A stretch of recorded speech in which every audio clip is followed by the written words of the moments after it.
Hi everyone, it's Dr. Lynch, and this is, it's the week 9 feedback and tips video. It's a little later than I tend to make these, so apologies for that. But I want to thank you all very much for contributing your responses and 3x3s to the message boards this week, to the discussion boards.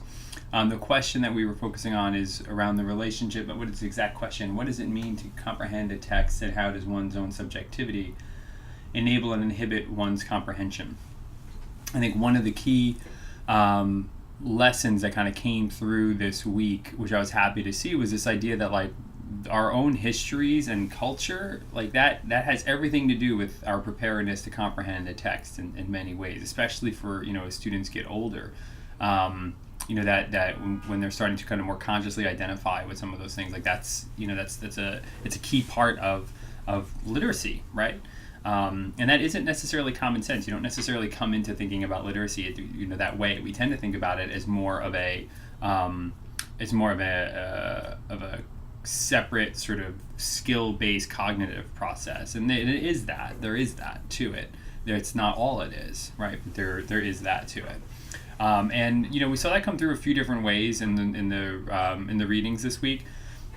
With my reading, the one that I wrote about rereadings, I think one of the key takeaways from there, which folks kind of picked up on, was that the primary text, you could argue the primary text in any classroom is our own histories, right? It's the text of our lives, past, present, and an imagined future.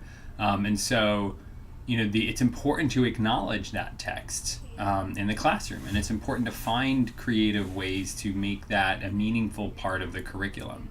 So with the rereadings assignment, it happened to be, that I made my own experiences as a reader, and I made students' experiences, kind of honest experiences as a reader. I try to make that part of the class. There are other ways to do it as well, and we'll get to that in a couple minutes. I think also with the Emden reading, or the Emden video as well, and the Ladson Billings reading, this idea of what it means to like create a space to honor students' experiences and cultures it's huge. It's so vital, especially for those of us who are teaching in communities with students who have been systematically underserved their entire educational careers. Not a bad year with a bad teacher, or not, but I'm like year after year.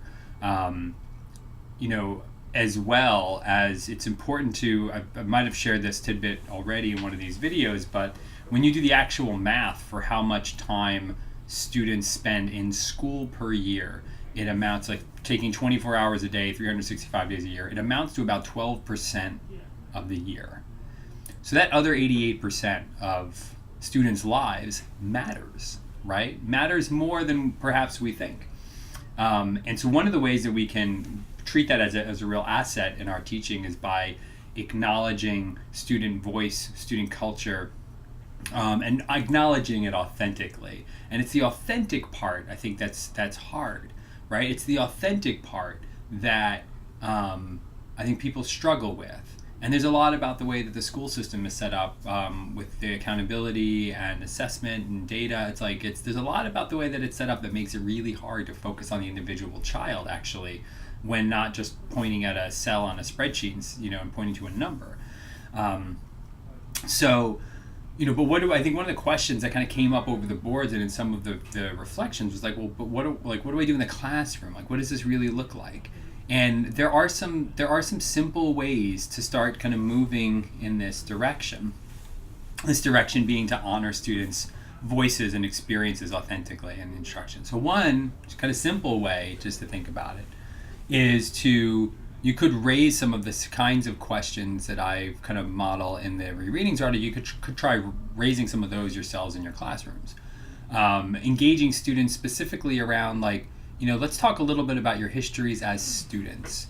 Like, tell me, without naming names of teachers, I don't need to know specific names, but I just want to know, what was a particular lesson or experience in a classroom that during which you felt like your voice was really being heard, or you felt like you were really learning a lot, and create a space for students to have a little bit of that conversation. What are particular ways that we can include student voice in our work in this classroom together. I'm going to write these down on a post-it paper. I'm going to put it up on the wall, and it's going to stay there. We're going to come back to it and make sure we're doing it. Those kinds of things. Now, within the context of traditional like assignments, one of the things you can do is like if there's a rubric for a particular assignment, let's say, what does it mean to create an opportunity for the students to translate the rubric, which was probably written by an adult they don't know? What would it take to provide an opportunity for students to be able to translate that rubric into language that means something to them without losing the spirit of what was intended, but to translate it into words that matter? What, for example, might it look like to have students select particular texts that they want to read, or even to generate questions?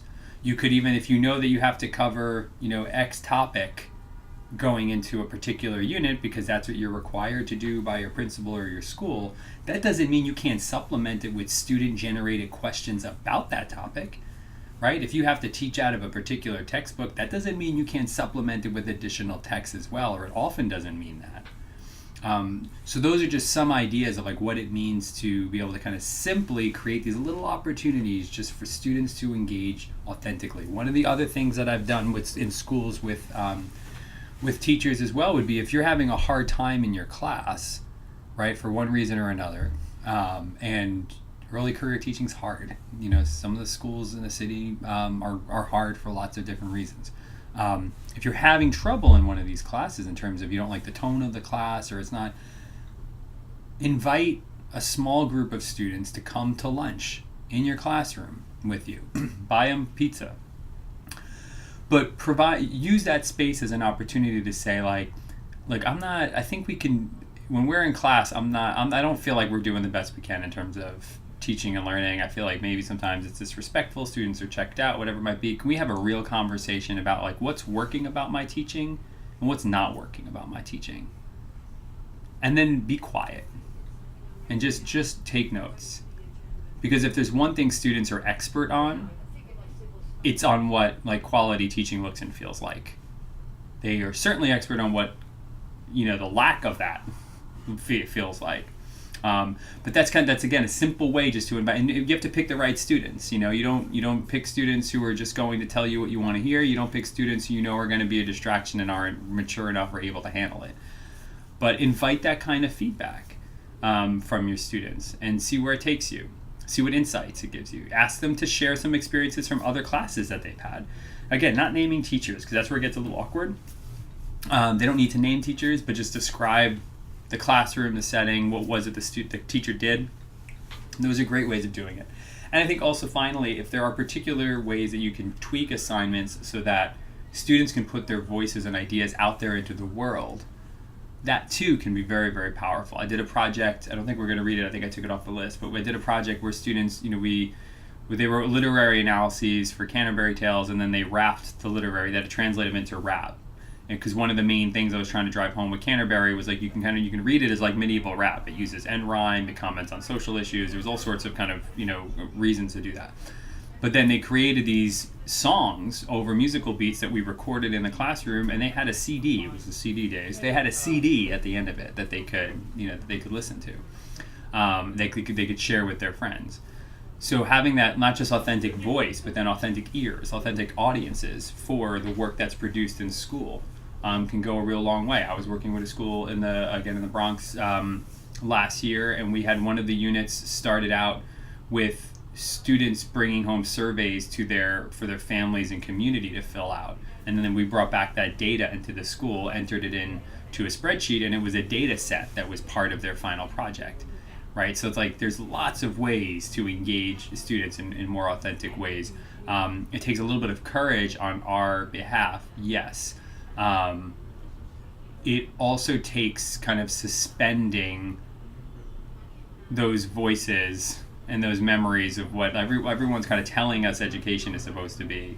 Suspend all of that for a moment and imagine a world in which the teachers are the learners and the learners are the teachers. And you'll be amazed at some of the insights and some of the innovations that can emerge just from opening yourself up to that kind of communication. So I hope that that was somewhat helpful. I really enjoyed this week. I think you enjoyed the readings. That Ladson Billings one, like read it again, read it again, read it again. It's classic, fantastic. And Chris Emdin's work, I think lots of folks responded very positively to that. No surprise. He's excellent. So awesome. Well, we're going into week 10. You're almost done with week 10 now. Those will be coming in shortly. And if you recall, I'm looking at my syllabus. Hold up. If you recall, yes, we have week 11 and then a week 12 with canceled out week 12 for Thanksgiving. So do know that that's the case. You should be, if you haven't looked at the reading, writing strategy lesson that's coming it's the last assignment of the unit, go do that now. Okay? Go read through that description, read through that rubric, just like you started to do with the case study, because it's a little more of a lift than the typical recurring cycles that we're doing. And so you get a jump on that, and you also want to do it in a way that can make it meaningful to your actual classroom practice, so that it's not just an assignment for a course, which means you need a little lead time. So if you haven't done that yet, check that out. Hit me up with questions, leave them on the discussion board preferably. And I think that's it. I've heard back from one person that they might be interested in perhaps meeting up, and they had said that perhaps Mondays might work. So I'm thinking perhaps a Monday.